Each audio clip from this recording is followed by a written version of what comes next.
Bonsoir, patron, mon gingéal est parfait, mais ma journée pour chercher un appart a été un vrai marathon. Bonsoir, Camille, tu as l'air épuisée. Dis-moi ce qui t'est arrivé.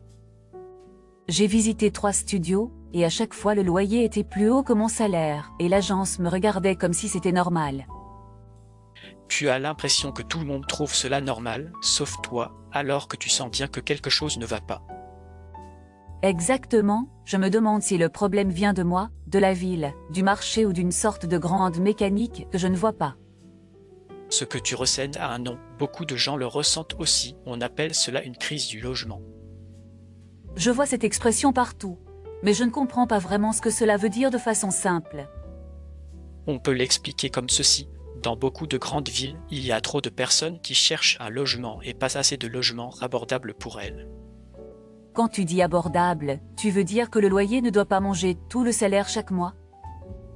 Oui, si une personne doit donner presque tout son revenu pour se loger, il ne lui reste plus grand-chose pour manger, se soigner ou simplement vivre tranquillement. C'est fou, autour de moi, j'entends des amis dire que la moitié ou plus de leur salaire part dans le loyer. Cela arrive parce que les loyers augmentent plus vite que les salaires depuis des années, dans beaucoup de grandes villes. Donc ce n'est pas un problème individuel, mais une sorte de phénomène collectif qui touche des millions de gens. Exactement, il y a plusieurs causes qui se mélangent. Par exemple, on construit trop peu de logements là où les emplois se trouvent. Pourquoi on ne construit pas plus simplement? Ce serait logique, si tout le monde cherche à vivre au même endroit. Souvent, le terrain manque, les règles de construction sont strictes et certaines personnes refusent de voir de nouveaux immeubles près de chez elles.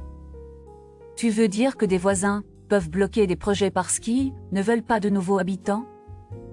Oui, certains ont peur du bruit, de la circulation ou que leur quartier change trop vite, alors ils s'opposent au projet de logement. Pendant ce temps, ceux qui n'ont pas encore de logement restent coincés loin de la ville ou dans des lieux très petits. Il y a aussi un autre élément, le nombre de ménages augmente plus vite que la population, car il y a plus de personnes qui vivent seules. Je n'y avais pas pensé, si plus de gens vivent seuls, il faut plus d'appartements, même si la population totale bouge peu. C'est cela, quand tu ajoutes ce point au manque de construction, tu obtiens une tension permanente sur le marché du logement. D'accord, mais où se placent les plateformes de location comme Airbnb dans cette histoire que tu décris? Bonne question, elles ne sont pas la seule cause, mais elles peuvent accentuer la tension dans certains quartiers. J'ai déjà utilisé Airbnb pour partir en week-end avec des amis, et c'était pratique, et pas trop cher. C'est vrai, pour les voyageurs, la plateforme peut être très agréable, on peut louer un logement entier ou simplement une chambre et vivre quelques jours dans un autre quartier.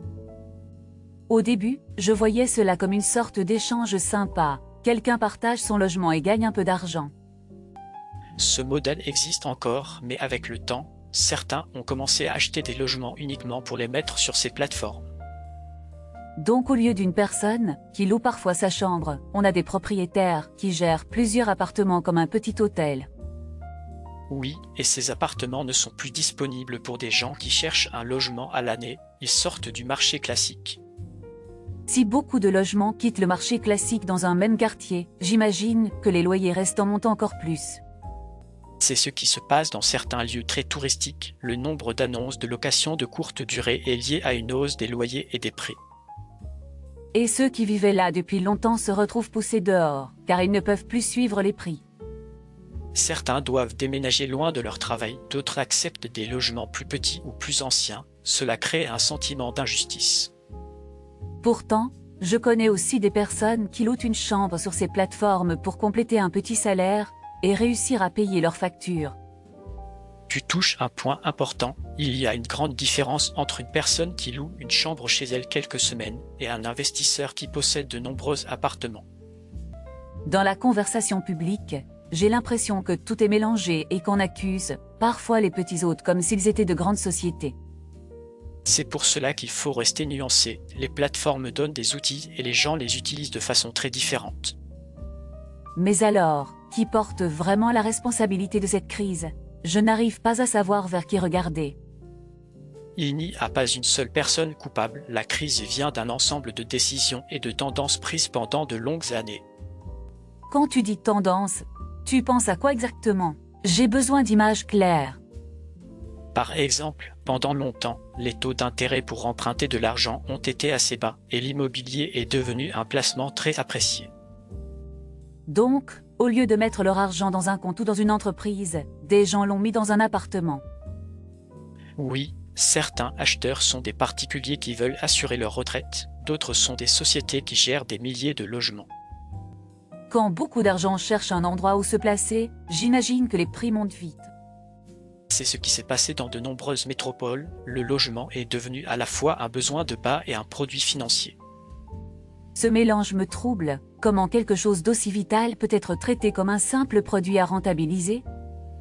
Cette tension est au cœur de beaucoup de débats. Certains défendent l'idée que le logement doit être protégé comme un droit et pas seulement comme un investissement. Mais en même temps, sans investisseurs, il n'y aurait peut-être pas assez de construction, non? C'est pour cela que le sujet est délicat. Le but n'est pas de chasser tout investissement, mais de s'assurer qu'il ne rend pas la vie impossible aux habitants. Plus tu expliques, plus je me dis que la ville est le résultat de milliers de choix, certains très petits et d'autres gigantesques. C'est une bonne façon de le dire. Chaque choix sur la construction, la fiscalité ou la location de courte durée modifie peu à peu le visage d'un quartier. Est-ce que les villes peuvent encore agir, ou est-ce que la situation a échappé à tout contrôle? Elles peuvent agir, mais cela demande du courage politique et du temps. Souvent, les effets des décisions se voient plusieurs années plus tard. Qu'est-ce que les villes peuvent faire concrètement pour que des gens comme moi puissent encore se loger? Elles peuvent par exemple encourager la construction de logements, réserver du terrain pour du logement social ou intermédiaire, et simplifier certaines règles de construction. Je comprends l'idée, mais j'ai peur que ce genre de politique soit très lente alors que mes amis cherchent un logement tout de suite. Tu as raison. Il y a toujours un décalage entre l'urgence ressentie par les habitants et le temps des grands projets. C'est une source de frustration. Et pour les plateformes, alors, que peuvent faire les villes sans tout interdire? Certaines peuvent limiter le nombre de nuits de location pour une résidence principale ou interdire la location de courte durée pour les résidences secondaires dans des quartiers particuliers. L'idée serait de garder la possibilité de louer de temps en temps, tout en empêchant que des immeubles entiers disparaissent du marché classique. Oui, c'est un équilibre à trouver. Les règles idéales ne sont pas les mêmes dans une ville touristique et dans une petite ville industrielle. Je trouve cela rassurant de savoir qu'il existe des pistes d'action, même si elles ne sont pas miracles. Il faut éviter les simples slogans. La crise du logement ne se règle pas en un geste magique, elle demande une série de décisions cohérentes. Tu sais, je me demandais aussi comment tout cela se vit au niveau humain. Derrière les chiffres, il y a des histoires de familles qui doivent partir. Oui, par exemple, des personnes qui vivent dans le même quartier depuis l'enfance peuvent se retrouver contraintes de déménager à 1 heure de transport. Elles perdent alors leurs voisins, leurs habitudes, leurs médecins, leur café préféré. C'est comme changer de monde sans vraiment le vouloir. Et parfois, les nouveaux habitants n'ont pas la même façon de vivre. Certains anciens se sentent étrangers dans leur propre rue. Je comprends mieux pourquoi le logement peut provoquer autant de colère. Ce n'est pas seulement une question de surface et de prix. C'est aussi une question de lien. Un logement permet de se projeter, de faire des projets. Sans lui, il est difficile de penser à l'avenir. Quand je ne sais pas où je vais vivre l'année prochaine, je me sens bloqué, même pour des choses simples comme inscrire à une activité longue. Ce sentiment est partagé par beaucoup de jeunes adultes qui jonglent entre des contrats courts et des logements précaires. Je commence à voir comment Airbnb et les investisseurs se glissent dans cette histoire longue. Ils ne sont pas toute l'histoire, mais ils accentuent certains points. Oui, ils profitent d'un terrain déjà fragile, un marché où l'offre est tendue et où le logement est déjà cher et rare. Est-ce que tu penses qu'il y a un chemin pour que les plateformes soient utilisées sans détruire l'équilibre des quartiers? Je pense que oui, si elles acceptent de jouer le jeu des règles locales et si les villes savent clairement ce qu'elles veulent protéger. Par exemple, limiter les appartements entiers en location de courte durée, mais autoriser les chambres chez l'habitant. C'est une piste, cela permet de garder l'esprit d'accueil tout en évitant que la ville se transforme en hôtel géant. Ce qui me frappe aussi, c'est que beaucoup de gens utilisent ces plateformes parce qu'ils n'arrivent pas à boucler leur budget autrement. Tu as raison, pour certains autres, l'argent gagné grâce à ces locations est la différence entre un budget équilibré et un budget en déficit. On se retrouve donc avec des habitants qui se sentent coincés des deux côtés, ils subissent la hausse des loyers et dépendent parfois des plateformes pour payer leur propre loyer. C'est une forme de cercle qui peut sembler paradoxal, le même système qui crée des tensions offre aussi des solutions temporaires à certains. Quand je pense à tout cela, je me sens un peu dépassée, comme si le système était trop grand pour moi. C'est une réaction normale, mais comprendre les grandes lignes donne déjà une petite prise sur la situation et permet de participer aux discussions de manière plus informée. Tu veux dire que, même si je ne suis ni élue, ni investisseuse, je peux avoir une influence, par exemple, en soutenant certaines idées ou certains projets. Oui, en rejoignant des associations de locataires, en prenant la parole lors de réunions publiques ou simplement en votant avec ces sujets en tête. Je n'avais jamais pensé à aller à une réunion sur le plan local de logement, cela me semblait loin de ma vie quotidienne. Pourtant, ce sont exactement ces décisions qui finissent par définir le nombre de logements, leur emplacement et leur prix. Patron, je me demande aussi comment ce sera dans 20 ou 30 ans. Est-ce que nos métropoles seront encore vivables ? Tout dépendra des choix collectifs. Si nous considérons le logement uniquement comme un placement, la pression continuera. Si nous le voyons aussi comme une base de vie, nous pourrons changer certaines priorités. Est-ce que tu crois qu'il est possible de concilier confort des habitants, accueil des voyageurs et intérêt des investisseurs ? Ce n'est pas facile, mais certaines expériences montrent qu'un équilibre est possible avec des règles claires, de la transparence et un suivi des effets sur les quartiers. Tu as un exemple simple qui montre ce type d'équilibre ? Par exemple, des villes où une partie du parc est réservée au logement social, où on autorise les locations de courte durée seulement dans certaines zones et où l'on suit l'évolution des loyers. Cela demande beaucoup de vigilance et d'ajustement. On ne peut pas juste écrire une règle et oublier le sujet. Exactement, le logement doit rester un sujet suivi en permanence, comme la santé ou l'éducation. Je suis touchée par l'idée que derrière chaque appartement, il y a une façon de raconter la vie des gens. C'est pour cela qu'il est important de raconter aussi les histoires des personnes qui sont chassées de leur quartier ou qui trouvent enfin un logement décent. Si je résume ce que j'ai compris, la crise du logement vient d'un manque de logements abordables, de décisions politiques et économiques, et de nouveaux usages, comme les locations de courte durée. C'est un bon résumé. Tu peux ajouter que tout cela se joue surtout dans les zones où l'emploi et les services sont concentrés. Donc les métropoles ressemblent à des aimants, elles attirent toujours plus de monde, et cela rend chaque mètre carré plus précieux. Oui, et plus un lieu devient recherché, plus il attire aussi les investisseurs, ce qui renforce encore la pression.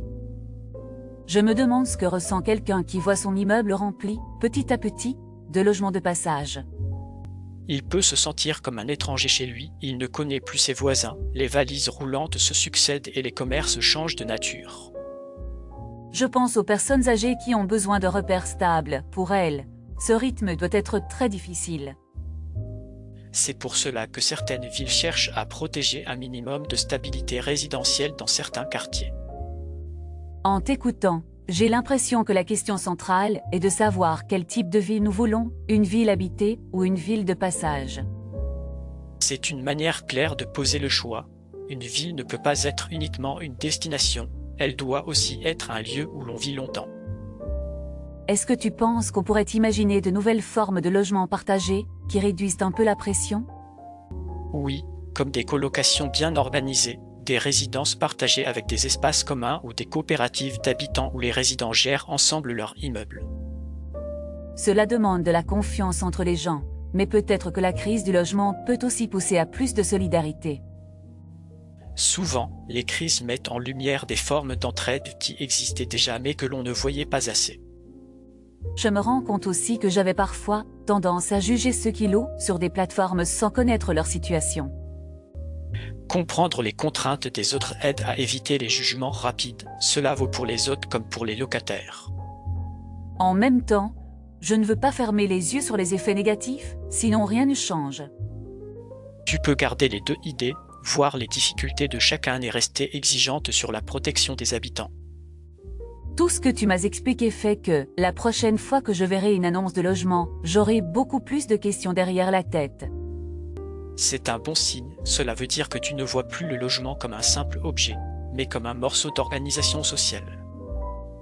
Je crois que ce qui me touche le plus, c'est cette phrase que tu as dite, sans logement stable, on a du mal à se projeter dans l'avenir. Oui, un logement n'est pas seulement un toit, il permet de se sentir assez en sécurité pour faire des plans, aimer, travailler, créer et parfois simplement se reposer. Je me dis que si une société ne garantit pas un minimum de stabilité à ses habitants, elle fabrique beaucoup d'angoisse et de fatigue. Et cette fatigue se voit ensuite dans les relations, dans le travail, dans la confiance envers les institutions. Merci, patron, tu arrives toujours à relier les grands sujets aux émotions d'une façon qui me parle. C'est toi qui poses les bonnes questions, moi, je ne fais que mettre des mots calmes sur des choses que beaucoup ressentent en silence. Une dernière chose me trotte dans la tête, comment ne pas sombrer dans le cynisme face à cette crise qui semble si lourde?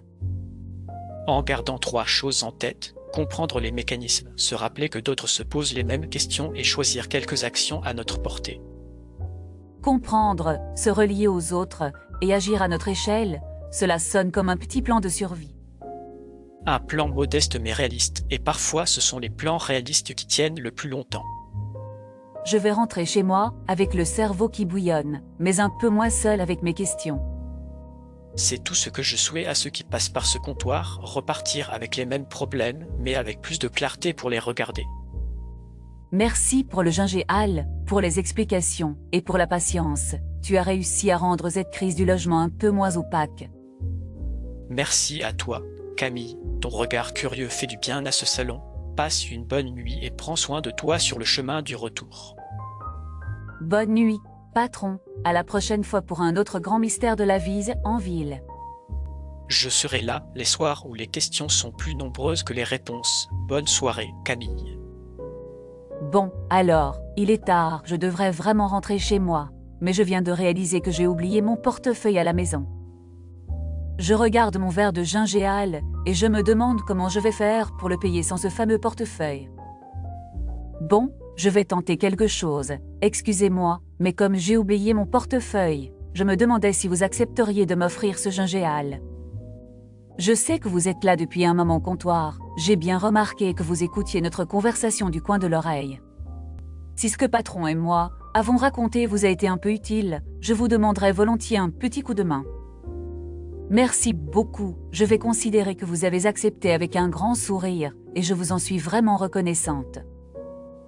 Pour participer, vous pouvez utiliser le code en bas à droite de la vidéo ou le lien dans la description juste sous la vidéo. Et tant que vous y êtes, un pouce vers le haut, une inscription à la chaîne et un petit commentaire ferait aussi une grande différence pour nous. Dans la description, vous trouverez aussi des liens vers d'autres épisodes d'une série complètement différente qui pourraient vous plaire. Merci encore d'avoir passé ce moment avec nous, je vous souhaite une douce nuit, et j'espère vous revoir très vite au comptoir de Sagesse en passant.